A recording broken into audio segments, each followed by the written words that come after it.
Tengo el honor de dirigirme a ustedes, invitado por Mi Tierra Televisión, para hablarles del asesinato del almirante Carrero Blanco, el magnicidio del presidente del gobierno Carrero Blanco, que se produjo, se cometió, se perpetró hace unos 40 años. Sin duda, el título que me da pie o que haya servido a nuestros anfitriones para llamarme es un libro que he escrito con ese mismo título, El magnicidio de Carrero Blanco. Es un libro relativamente pequeño, pero serio, pretendida y creo que logradamente serio, que recoge casi todas las informaciones abiertas que se han publicado de forma ordenada y ponderada, y también algunas nuevas aportaciones que tanto el otro autor como yo hemos conseguido. El título hace mención al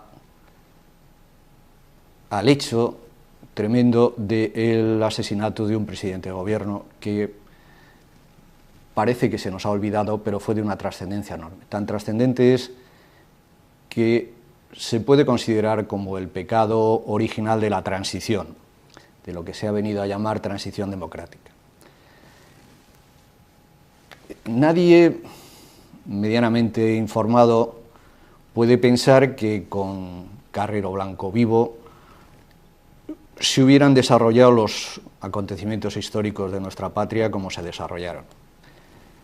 Cuando fue asesinado no tenía 70 años.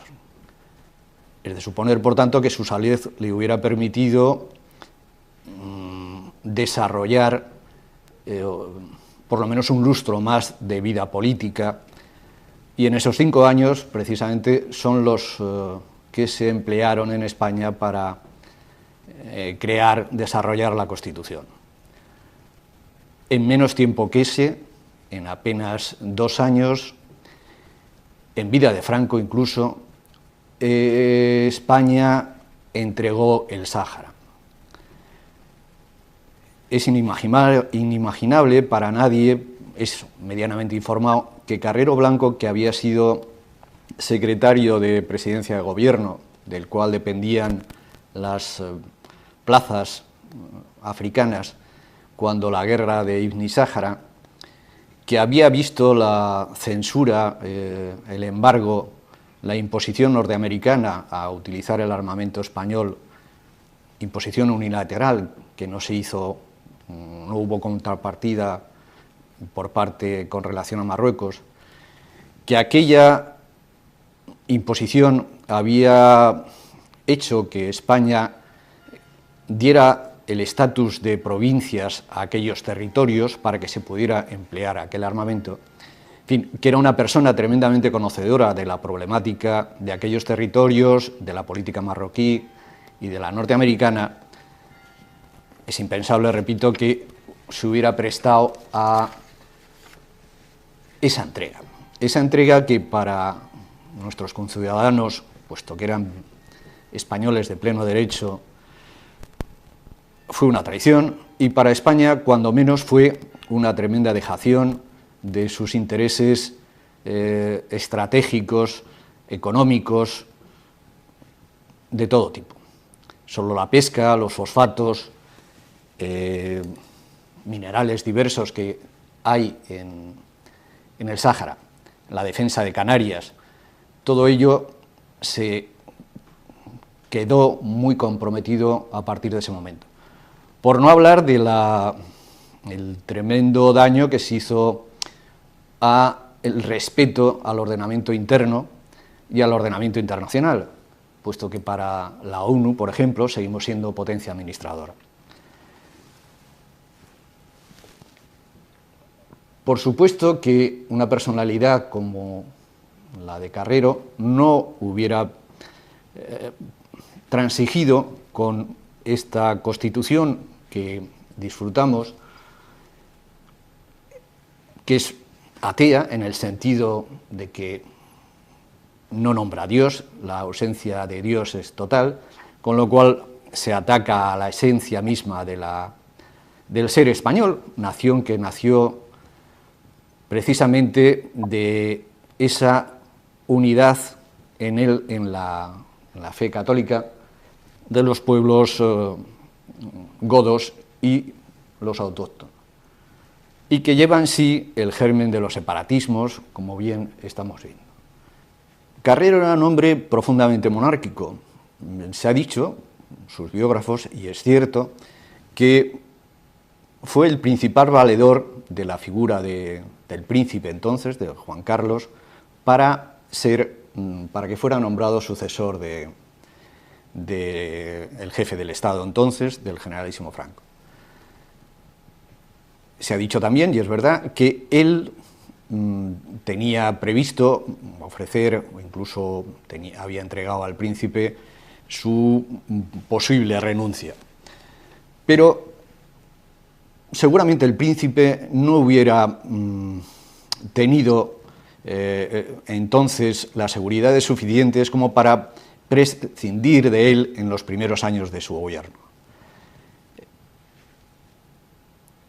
Hay un caso concreto que cuenta el historiador Jesús Palacios, por ejemplo, Arias, en la crisis de los últimos meses de Franco, llegó a presentarle la dimisión a Juan Carlos, entonces jefe de Estado en funciones.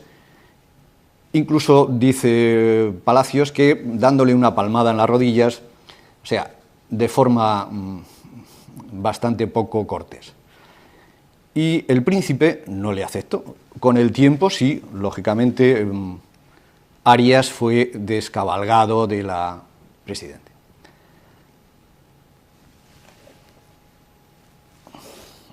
Además, en cuanto a la postura internacional de España, las ideas de Carrero eran francamente claras y asentadas. Lo había demostrado en el conflicto árabe-israelí, en la guerra de Yom Kippur, que se había producido pocos meses en octubre de aquel año 73. Tenía muy clara la idea de que nuestras relaciones con Estados Unidos debían mejorarse. Una frase que se le atribuye y que es cierta es que los norteamericanos habían resuelto sus problemas, pero nosotros no, y que habría que renegociar los acuerdos. Tenía muy claro también que la entrada en la Comunidad Europea tenía que negociarse, y de hecho se había entrado en el año 70 con un acuerdo preferencial que incluso era mejor que el que luego se firmó cuando se entró oficialmente. Respecto a la OTAN, lo mismo, difícilmente hubiera permitido entrar en la OTAN Carrero sin que hubiera estado resuelto el problema de Gibraltar, el de Ceuta y el de Melilla. En fin, bueno, y no quiero dejar en el tintero que era un profundo patriota, quería una España fuerte, independiente, y por entonces nuestra patria desarrollaba un importante programa aeroespacial y nuclear, incluso de armas atómicas. Con lo cual era, seguramente para otras naciones, pues un potencial competidor y por lo tanto incómodo. En cualquier caso, todos esos puntos, posiblemente por separado, pero desde luego juntos, hacían que su personalidad no gustara a quien pudiera pensar en una nación pues como la que hoy sufrimos. Ese es el axioma de mi conferencia, de mi versión de los hechos. Esta España que estamos viendo sin valores, como se dice edulcoradamente, prácticamente en suspensión de pagos, en camino de secesión, y hubiera sido incompatible con Franco. Todo esto lo dicen, lo han escrito, y yo procuro fundamentarlo ante ustedes, y desde luego en el libro, pues con citas, no solo con mi versión, no solo con mi selección, sino con citas de personas que han trabajado, que han estudiado, que han publicado en este campo. Lidia Falcón, por ejemplo, dijo que la transición estaba pactada de antemano, y lo mismo Alfredo Grimaldos y el general Monzón. Incluso la reina, en unas declaraciones a Pilar Urbano, vino a decir lo mismo. Entonces, estamos ante un magnicidio que fue un fallo garrafal tremendo de los servicios secretos españoles, como se ha querido decir. Los etarras, entonces un movimiento incipiente, apenas habían hecho esta organización que, según Alfonso Sastre, uno de los actores de esta tragedia, ha llegado a cometer 2000 asesinatos, no los 800 o los 1000, sino 2000, y ellos llevan la cuenta.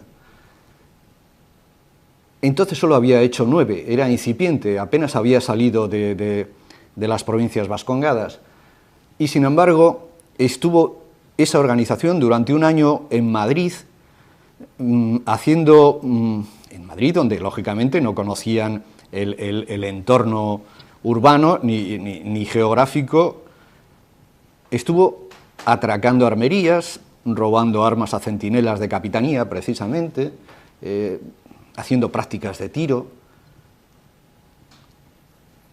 ¿Cómo es posible? Incluso hizo una asamblea nacional, es decir, todos los jefes de la organización vinieron a hacer la asamblea nacional a Madrid. Seguimos otra vez en que tuvieron mucha suerte o los servicios de información eran tremendamente deficientes. Bueno, luz nos puede aportar el propio Santiago Carrillo, que escribió que desde los años de las guerrillas, como dice él, tenía claro que ninguna organización, ninguno de sus miembros del Partido Comunista hubiera sobrevivido en Madrid, en el interior de España. Aquellos años, no digo ya, no decía él durante un año, sino durante muchísimo tiempo. Entonces, ¿qué pasó para que ocurriera eso? ¿No se enteraron? ¿Qué pasó? ¿Cuáles fueron las circunstancias en las que se produjo el magnicidio? Hace poco se ha publicado en la prensa, con ocasión del aniversario del 23F, una serie de documentos, testimonios curiosos, puesto que está bastante enlazado una situación con otra. Uno de ellos, de la Gaceta, es un documento del Servicio de Información de la Guardia Civil del año 72, antes de que Carrero fuera nombrado presidente de gobierno, mucho antes de que los etarras primeros llegaran a Madrid, en el que ese Servicio de Información de la Guardia Civil recoge y eleva a sus superiores una información elaborada en Andorra, es decir, en Francia, relativa a los planes del Partido Comunista para atentar contra las personalidades del régimen, y señalaba claramente al entonces vicepresidente del gobierno, Carrero Blanco, porque si Carrero Blanco hubiera seguido de vicepresidente, y mucho más cuando llegó a presidente de gobierno, veían que sus planes para cambiar el rumbo de España se iban al traste. También habla de otras personas que luego tienen mucha actuación en esta tragedia, y volvemos a lo mismo. ¿Qué hacían los encargados de la seguridad del presidente ante estas noticias? Que no son las únicas, hay algunas más que están documentadas. ¿Qué hacían ante ese cúmulo de etarras que hacían cosas raras y que dejaban rastro, porque era un atraco en una armería, un robo de un arma a un centinela de capitanía y tal? En aquella España del año 72, 73, era un bombazo. Bueno, la versión oficial que nos ha llegado es que el propio presidente del gobierno, que el propio Carrero Blanco, descuidaba su seguridad, que era un hombre que no quería, cuando no es de recibo, puesto que él, desde que es nombrado presidente de gobierno, en julio del 73, quiere cambiar su despacho oficial de la Castellana al exterior de Madrid, quizá la Moncloa. Pero claro, apenas han pasado unos meses, no ha dado tiempo a cambio de esa sede. Y él, por lo demás, no tiene que andar dándose su propia protección. El Ministerio del Interior, todas las entidades encargadas de ello, deberían habérselo dado. Bueno, pues no se da. Y esos cerca de 30 etarras que durante un año están en Madrid, reciben, y eso queda demostrado posteriormente en los juicios que se hacen a los miembros del Partido Comunista que con ocasión del atentado de la calle Correo son puestos a disposición, son detenidos por la policía, puestos a disposición judicial. Resulta que hay una serie de miembros del Partido Comunista, luego se dirá que a título individual nada más, como Genoveva Forés, su marido, Alfonso Sastre, Lidia Falcón,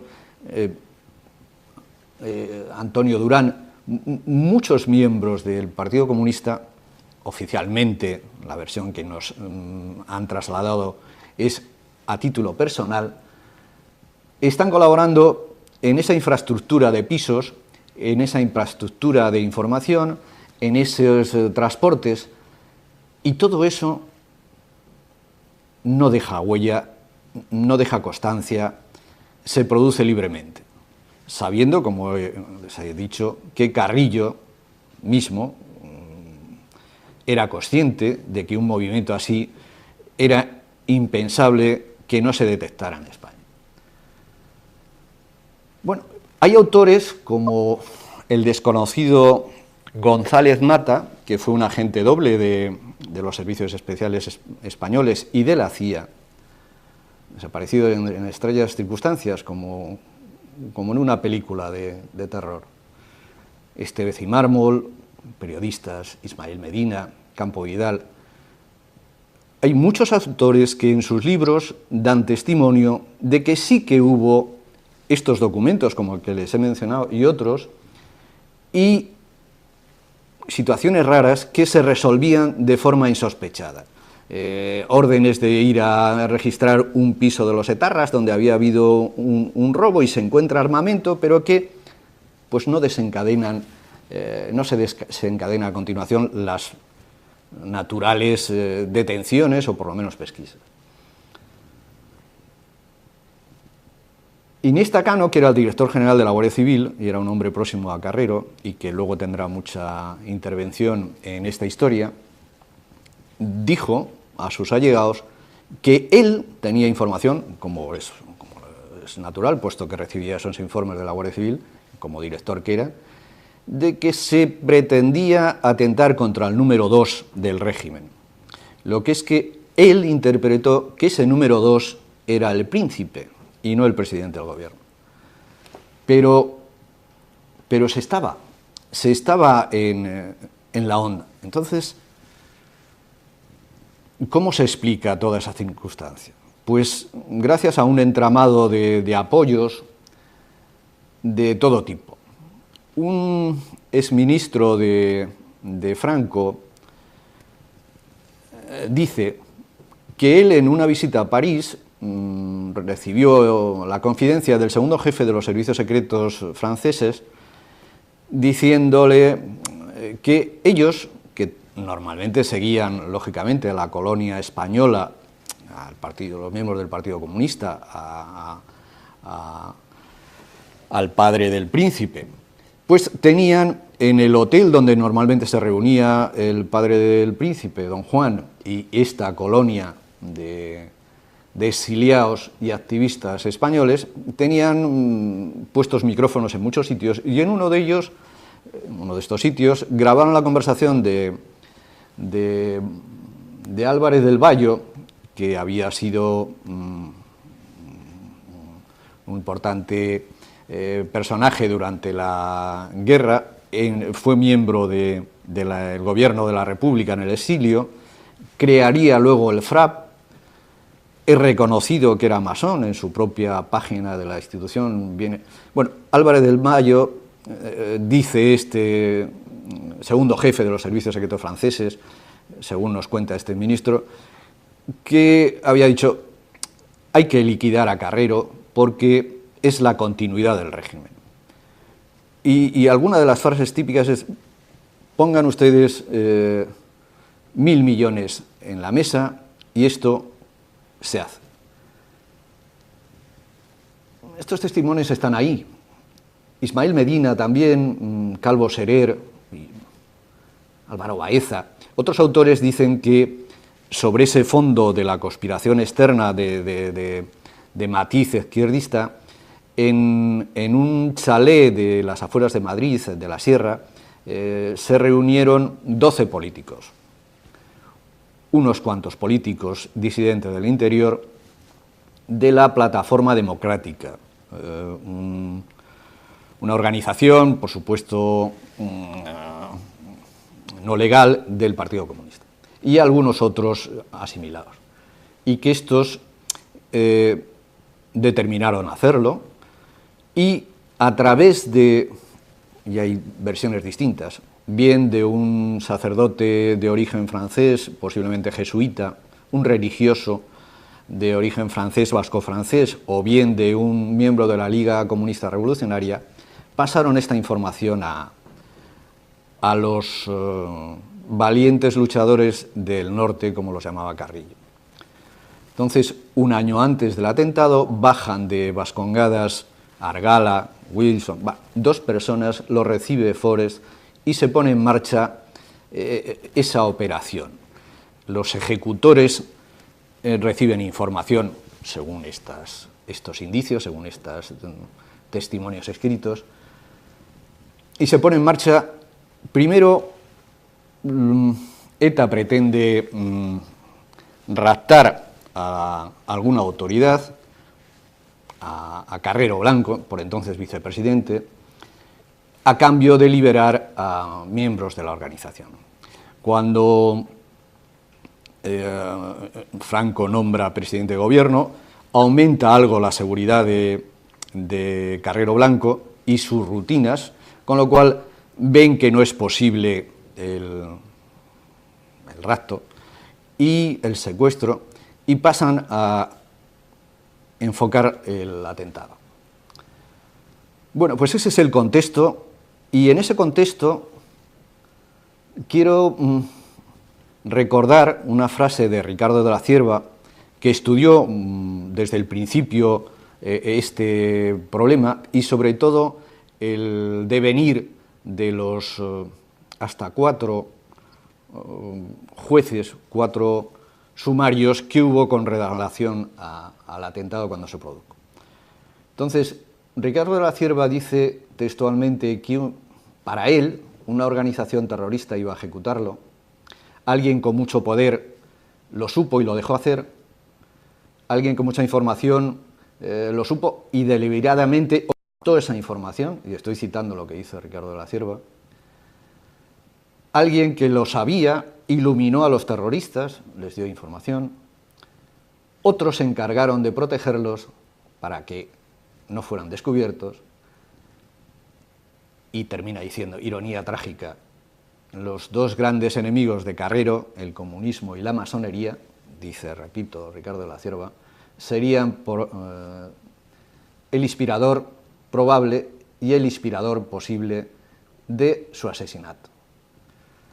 Y hace una reflexión diciendo que, él, estudioso de estos temas, de la historia en general, que los 4 magnicidios anteriores, porque no nos tenemos que olvidar de esto, aunque pensemos que vivimos en el más feliz de los mundos, España ha tenido multitud de magnicidios, es decir, asesinatos de presidentes de gobierno.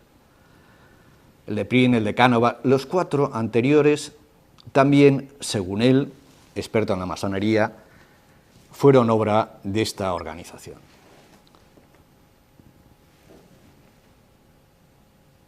Ante ese panorama,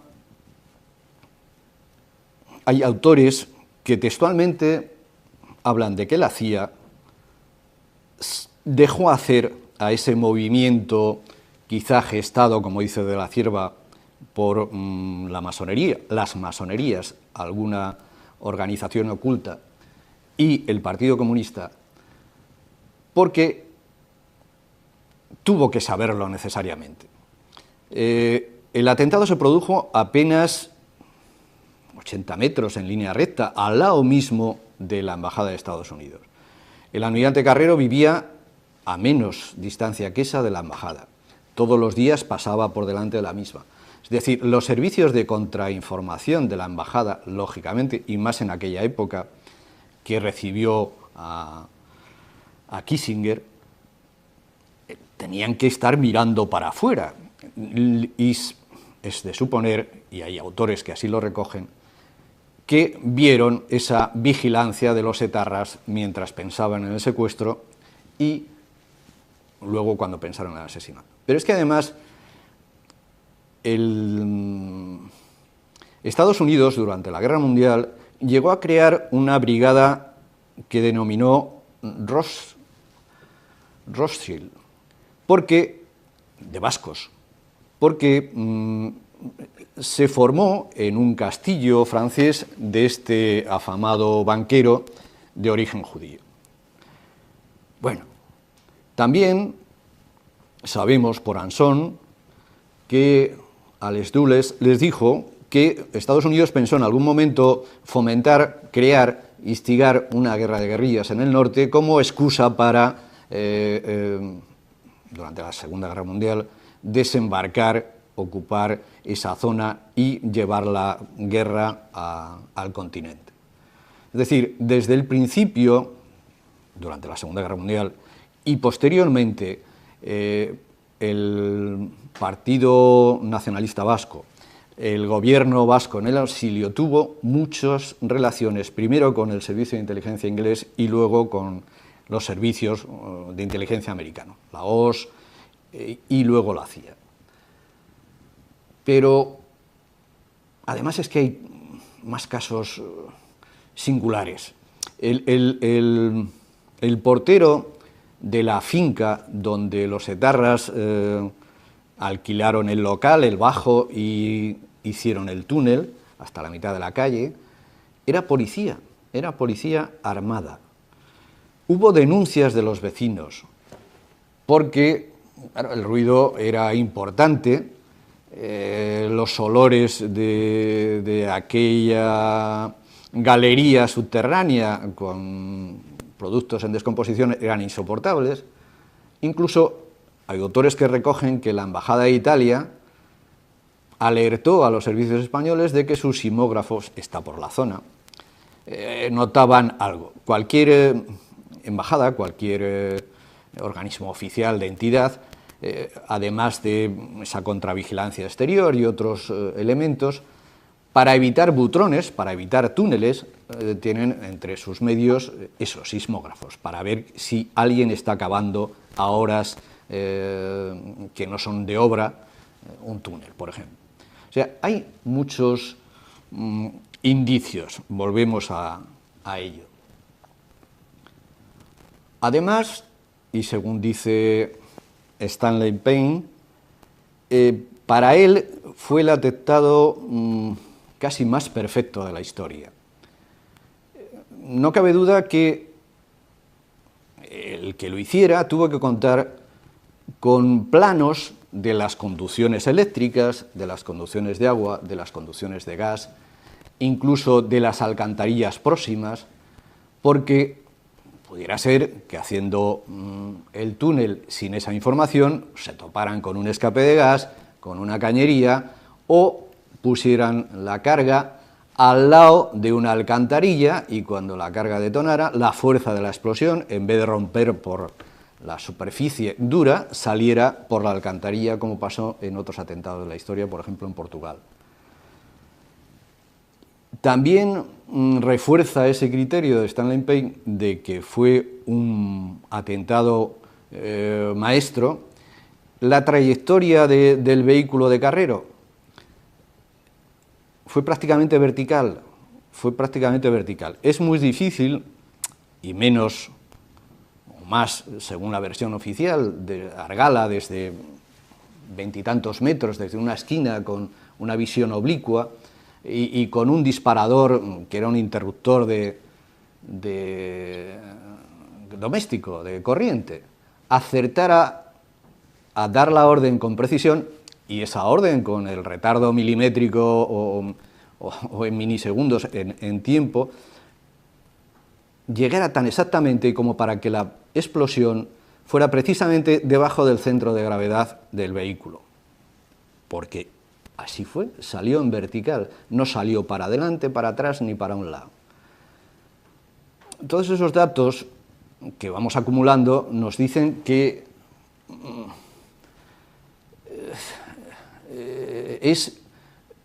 esa versión oficial es un tanto, tiene muchas aristas. Una vez producido el atentado, hay más indicios, hay más cosas. En el piso donde los etarras habían hecho el túnel, aparecen unas pintadas. Innecesariamente, ningún terrorista firma que tiene que salir del país en el que se está jugando la vida después de haber puesto la bomba, que debe pensar que se le va a caer todo el poder de aquel Estado encima, deja pistas para que le encuentren. Bueno, pues en ese local donde se produjo el túnel aparece escrito ETA claramente. Bueno, es dar pistas innecesarias. En uno de los pisos, claro, la policía lógicamente se volvió rápidamente a rebuscar. En uno de los pisos de los etarras, que entonces sí diligentemente encontraron, aparece en un oculto, casi oculto, en un envoltorio de una medicina, un número de teléfono. Casualmente ese teléfono van a buscarlo los inspectores y corresponde a un piso que está vacío, pero a alguien se le ocurre, a alguno de los inspectores se le ocurre llamar, y suena el teléfono en el piso de al lado. Bueno, aquel escondite perfectamente elaborado, con dos pisos conexos, era el escondite de Sánchez Montero, el dirigente del partido, el máximo dirigente del Partido Comunista en el interior, como decían entonces, estaba allí Sánchez Montero. Y en el tiempo que tarda la policía en entrar, se decide, entra, estaba quemando documentación. Bueno, pues esa documentación que encuentran, casualmente alguna había salido necesariamente, según los informes policiales y de los servicios secretos, de la caja fuerte del Ministerio del Ejército, de la Subsecretaría del Ejército, del que luego va a ser jefe de la Casa Real, de Sabino Martínez Camp. Vean ustedes que no deja de ser llamativo. Se produce, lógicamente, había una operación prevista para los grandes acontecimientos, la operación Lucero, y el director general de la Guardia Civil la pone en marcha. Iniesta Cano la pone en marcha, porque estaba previsto, lógicamente, que si hay un atentado, hay un elemento distorsionador de la vida nacional, estaba planeado que se pusieran. Bueno, pues su jefe de Estado Mayor, José Antonio Sáez de Santamaría, escribe posteriormente que boicoteó las órdenes y no las cursó. Luego no hubo ocasión de que se pusieran en marcha porque el propio Arias Navarro y Torcuato hicieron presiones para que revocara las órdenes Iniesta Cano. Es decir, que eso pasó con el resultado de que en España no se puso ninguna traba a la posible huida de estos comandos. No se cerraron aeropuertos, no se cerraron fronteras.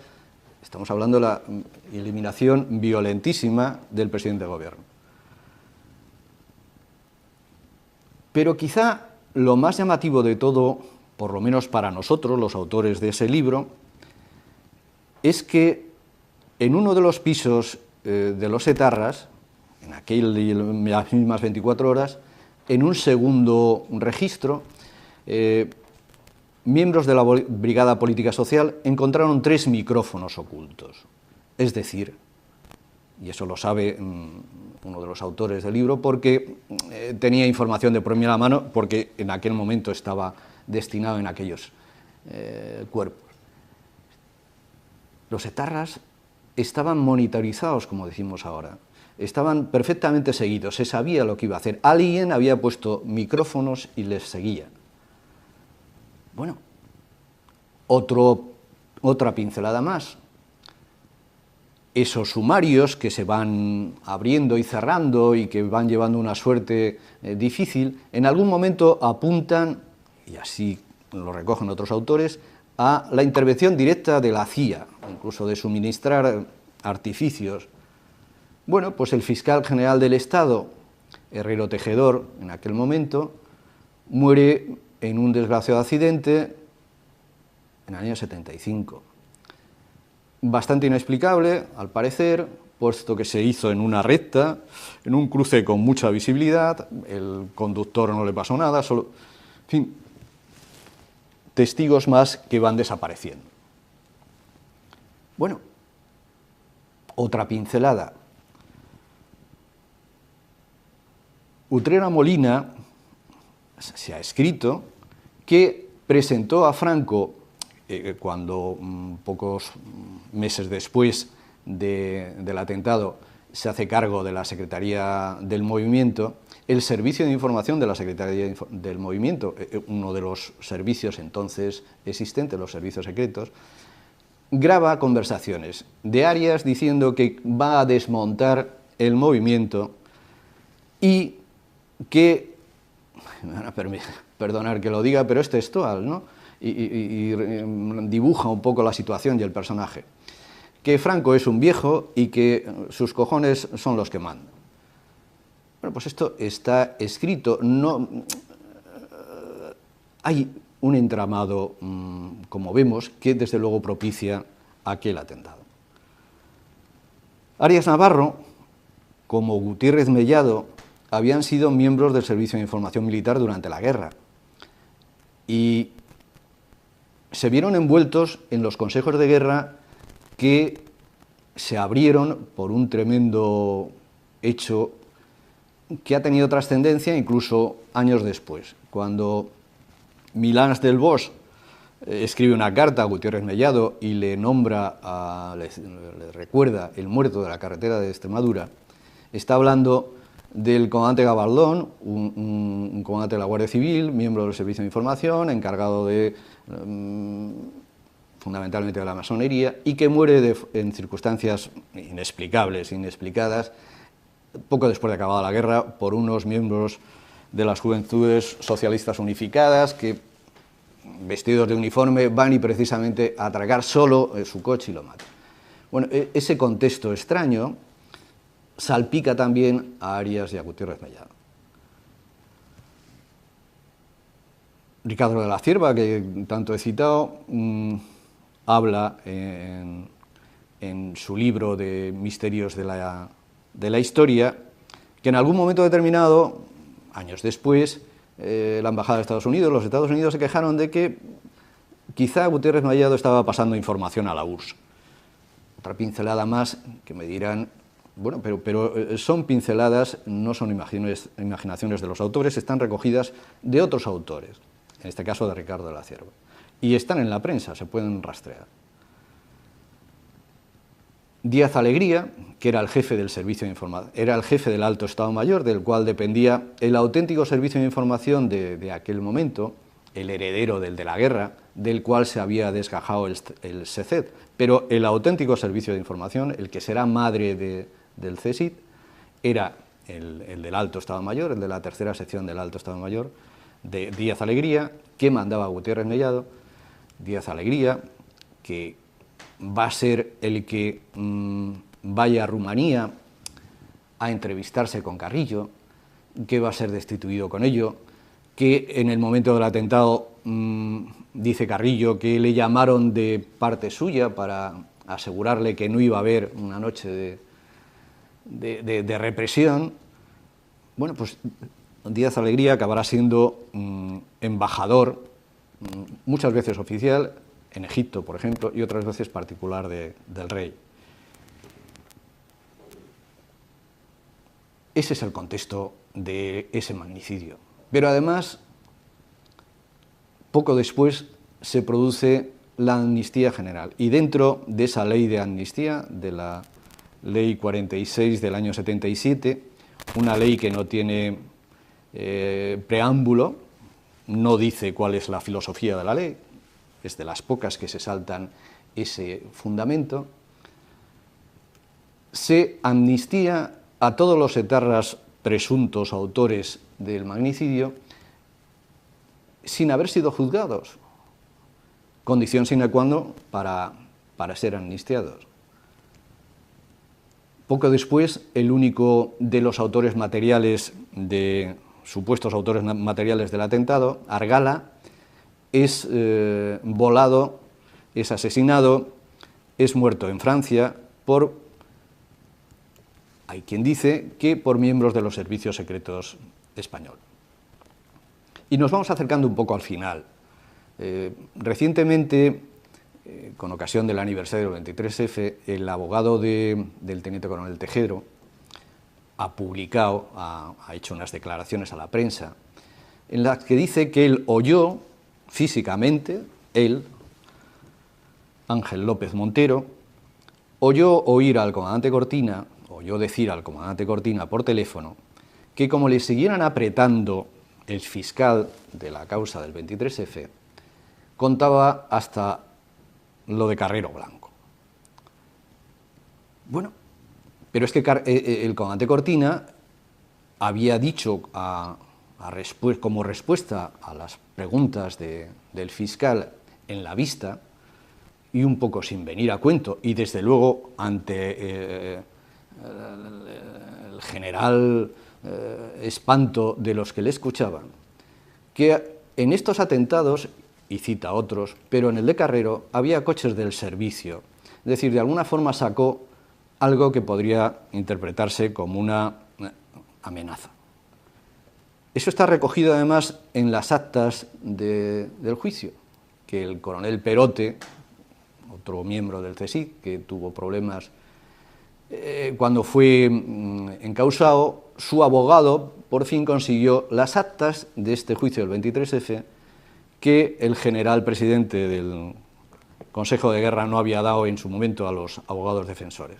Bueno, está documentado que efectivamente el comandante Cortina dijo lo que dijo, mentó esos coches del servicio.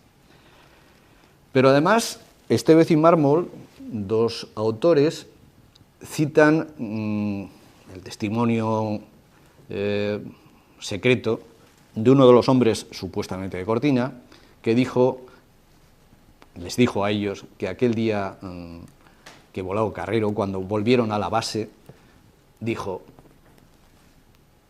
nos lo hemos llevado puestos, menudo agujero hemos hecho. O sea, hay 3 indicios más de que nuestros servicios secretos, o mi parte de los servicios secretos españoles, estaban muy cerca del momento del atentado, unido a los micrófonos, unido a todas estas indicios, pistas. Desde luego, creo que supone un panorama lo suficientemente claro, lo suficientemente rico, como para que ustedes se formen una idea de lo que fue aquello, de lo que fue aquel atentado y de la intencionalidad con la que se hizo. Desde luego, lo más revelador de todo lo que les he contado, sin duda, es lo último, esa casi confesión de parte, forzada confesión de parte. Espero haberles iluminado con esta aluvión de datos y que les sirva para elaborar y pensar qué fue aquello y, a la luz de la historia, a la luz de estos hechos, interpretar los hechos actuales. Muchas gracias.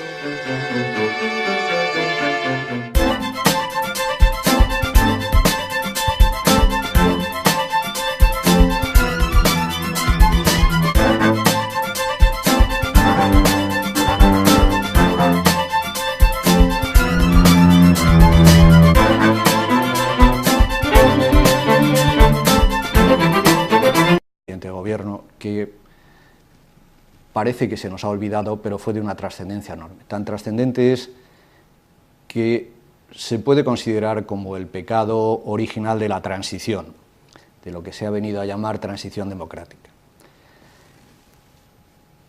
Nadie medianamente informado puede pensar que con Carrero Blanco vivo se hubieran desarrollado los acontecimientos históricos de nuestra patria como se desarrollaron. Cuando fue asesinado no tenía 70 años. Es de suponer, por tanto, que su salud le hubiera permitido desarrollar por lo menos un lustro más de vida política, y en esos 5 años, precisamente, son los que se emplearon en España para desarrollar la Constitución. En menos tiempo que ese, en apenas 2 años, en vida de Franco incluso, España entregó el Sáhara. Es inimaginable para nadie, medianamente informado, que Carrero Blanco, que había sido secretario de Presidencia de Gobierno, del cual dependían las plazas africanas, cuando el tremendo daño que se hizo al respeto al ordenamiento interno y al ordenamiento internacional, puesto que para la ONU, por ejemplo, seguimos siendo potencia administradora. Por supuesto que una personalidad como la de Carrero no hubiera transigido con esta Constitución que disfrutamos, que es atea en el sentido de que no nombra a Dios, la ausencia de Dios es total, con lo cual se ataca a la esencia misma del ser español, nación que nació precisamente de esa unidad en la fe católica de los pueblos godos y los autóctonos, y que lleva en sí el germen de los separatismos, como bien estamos viendo. Carrero era un hombre profundamente monárquico. Se ha dicho, sus biógrafos, y es cierto, que fue el principal valedor de la figura del príncipe entonces, de Juan Carlos, para que fuera nombrado sucesor del jefe del Estado entonces, del generalísimo Franco.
Tengo el honor de dirigirme a ustedes, invitado por Mi Tierra Televisión, para hablarles del asesinato del almirante Carrero Blanco, el magnicidio del presidente del gobierno Carrero Blanco, que se produjo, se cometió, se perpetró hace unos 40 años.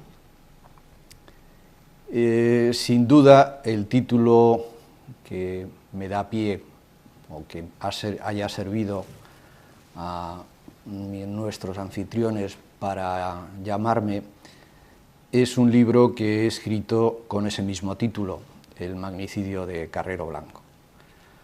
Es un libro relativamente pequeño, pero serio, pretendida y creo que logradamente serio, que recoge casi todas las informaciones abiertas que se han publicado de forma ordenada y ponderada, y también algunas nuevas aportaciones que tanto el otro autor como yo hemos conseguido. El título hace mención al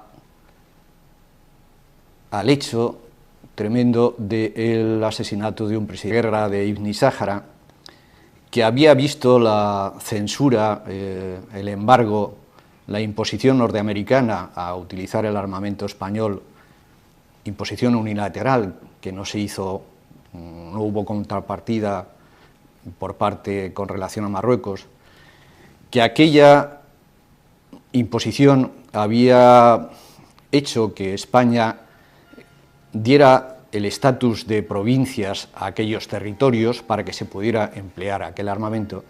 En fin, que era una persona tremendamente conocedora de la problemática de aquellos territorios, de la política marroquí y de la norteamericana.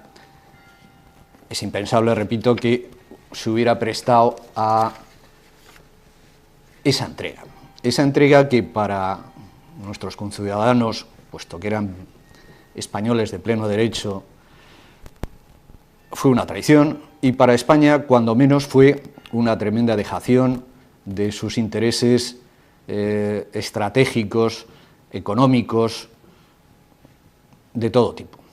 Solo la pesca, los fosfatos, minerales diversos que hay en el Sáhara, la defensa de Canarias, todo ello se quedó muy comprometido a partir de ese momento. Por no hablar de la